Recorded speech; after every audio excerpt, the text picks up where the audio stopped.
What's up, YouTube? It's your boy John from Project Ellsworth, and I am back with you today to show you guys another section of my collection. Let's get it.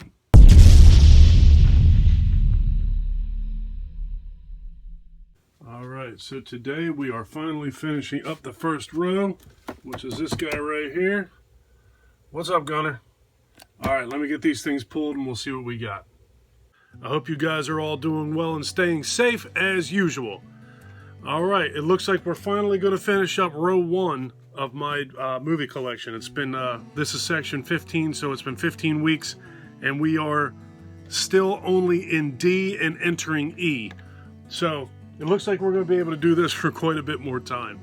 And I very well may start all over again when I finish, because over the period of time, I'm sure I will have many additions to my collection. Alright, so let's get into this. First up is Adam Green's Digging Up the Marrow.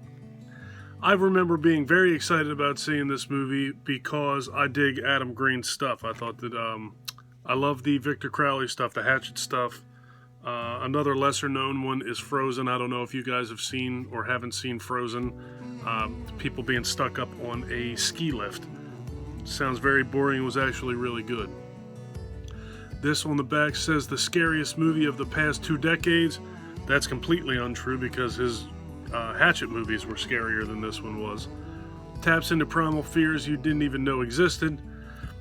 Look, I thought this movie was okay, but I thought that this movie was okay at best. It definitely is not the scariest movie of the last 2 decades. It's definitely not the scariest movie that Adam Green has made. But it's not bad. If you get a chance to, give it a watch. Next up, I have Disaster LA. The last zombie apocalypse begins here. This is another one I watched, and I think that this was okay. I don't think it was fantastic, but it was alright. I mean, it's a reasonably low-budget zombie movie from what I remember. There was nothing that really stands out in this movie for me. Stay indoors, do not attempt to vacate the city, stay away from other people. When meteors strike Los Angeles, the massive destruction they cause is the least of the city's worries as its inhabitants begin to fall deathly ill from the resulting smoke. But when the dead begin to reanimate and feed off the living, five friends make a run for the coast before they can be killed by the infected, or worse, by government forces who will fight to contain the situation at any costs. In this nightmarish, no-holds-barred thriller. That was just a continuation.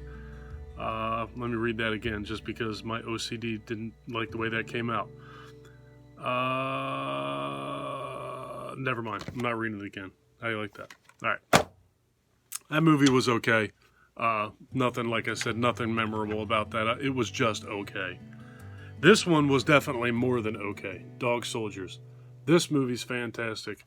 Group of military dudes stuck in a house that is surrounded by werewolves. It's really good. It's from the same people that made The Descent, and this one's absolutely worth a good watch. I know currently the top 20 for 2020 werewolf movies is going on, which I have not done yet, and this is definitely on that list for me, and it's pretty high up there. So yeah, Dog Soldiers. If you get a chance to watch that movie, watch that. Next, we have an old Snapcase. You don't see a whole lot of these things anymore, unless you're watching these types of videos with guys like me who collect DVDs, of course. This Dolores Clineborne, Kathy Bates, Selena St. George stares at a note and news clipping. Her estranged mother, Dolores, has been accused of murder.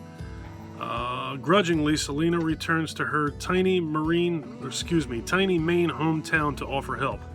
Not that she believes Dolores is innocent. In truth, she harbors suspicions going back 20 years. Kathy Bates, who won the Best Actress Oscar for Misery, scores in another chilling Stephen King story. As a tough-talking Dolores Clineborne, Jennifer Jason Leigh is wrenching as embittered Selena. The twice circle Worley, I don't like the way that's written either. The twice circle warily, piercing through past and present memory and fact to reveal the startling truth behind two mysterious deaths. It almost seems like they went out of their way to make that sound more intelligent than it really is, and it comes off to me as sounding kind of jumbled and silly. But Dolores Clineborne was a pretty good watch too. I thought that movie was awesome. Here's one that I actually have not seen, a Jake Gyllenhaal, Donnie Darko. Always heard this was pretty cool, but I have not watched it. Look at how young he is. Crazy. You look at him now and it's amazing. What year is this? 2001? Yeah, so that explains that, 19 years ago.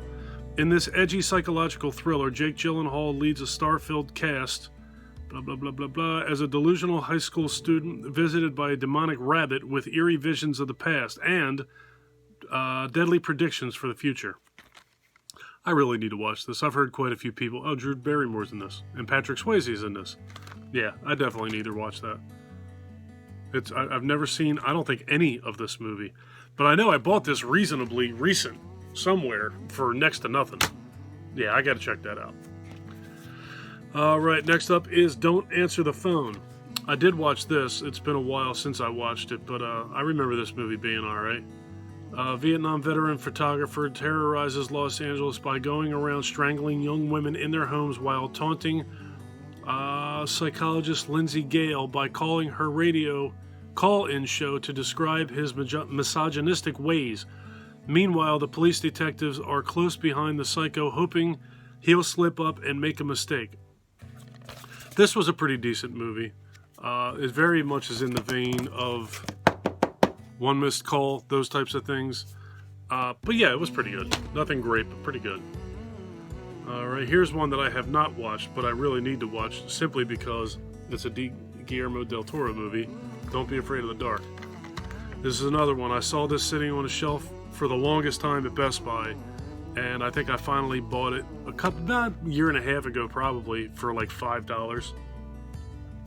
Evil Never Stays Buried Forever. While architect Alex Hurst and his new girlfriend Kim restore their Gothic mansion's period interiors, Alex's young daughter Sally can investigate. What the hell? Alex's young daughter Sally can investigate the dark corners of the estate. She begins hearing raspy whispers coming from the basement, and her curiosity gets the better of her. She finally opens the door to an army of beady-eyed, sharp-clawed monsters. The horror is real, and she and her family are in peril. She tries to warn everyone, but no one is listening. Yeah, one of these days I gotta watch that. I don't think I've ever seen anything come from Guillermo del Toro that I did not like. I like his stuff. Alright, next up is a newer movie called Don't Breathe. This flick was really, really, really good. From the creators of Evil Dead, and this is actually the girl who was the star of the reimagining of Evil Dead. Awesome movie. This was really cool. Very edge of your seat type stuff here. This movie, these people are trying to, if I remember correctly, rob a house, and the occupant of that house is a blind guy. But he is not as timid as they had hoped. This is a really good movie. If you haven't seen this one, I strongly suggest checking this one out. This is pretty darn good. Next up is Door to the Other Side. Excuse me, Door to the Other Side. This is one of those $1 Dollar Tree buys. I know in one of my Dollar Tree hauls I read the back of this movie. I'm not going to read the back of it again. Incredibly tense with one hell of a climax. Some people should be left alone. Alright, so that's all I'm going to read about that. I haven't watched it. I really don't know anything about this movie, but I did get it for $1. Next up is Bram Stoker's Dracula. I have not seen this movie in many, many years. I really need to go back and watch this again. This is a classic. I don't know very many people who haven't seen this movie. So one of these days I'm going to go back and check this thing out. Maybe that'll be sooner than later. Right, next up is Wes Craven's Dracula 2000. This is one that I've never seen. I've never seen this movie at all, to be honest with you. I don't really know anything about this movie. I don't know who is in this movie. Omar Epps, I know him. It says that it's in the tradition of Wes Craven's Scream. Scream-like thrills, Matrix-like action. So they're coining this as being a hybrid of like The Matrix and Scream, which I'm not really so sure how interesting that seems to me. I wasn't the biggest Scream fan in the world.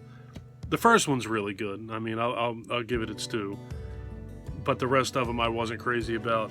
And the same thing for me with The Matrix. I thought it was okay. I've watched it a couple times. Wasn't crazy about it, but again, I'll give it its due. It was a pretty important movie. Did a whole lot of stuff, a lot of good things for Keanu Reeves. Next up is another Snapcase copy of Dreamcatcher. This, believe it or not, is another one that I've never seen. Always heard this movie was really, really good. I dig Morgan Freeman. I'm seeing he's in it. Tom Sizemore, Donnie Wahlberg. I have no idea why I've never watched this movie, but I've never gotten around to it. So this is another one that may be sooner rather than later. Yeah, I dig a lot of the Stephen King stuff.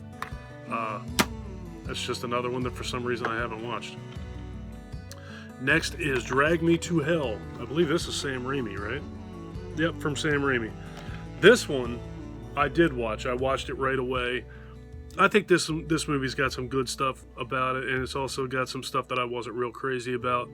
This movie almost felt to me like a more modern reach of how the Evil Dead movies were made. It reminded me a lot. It felt a lot to me like Evil Dead 2, but just not nearly as good.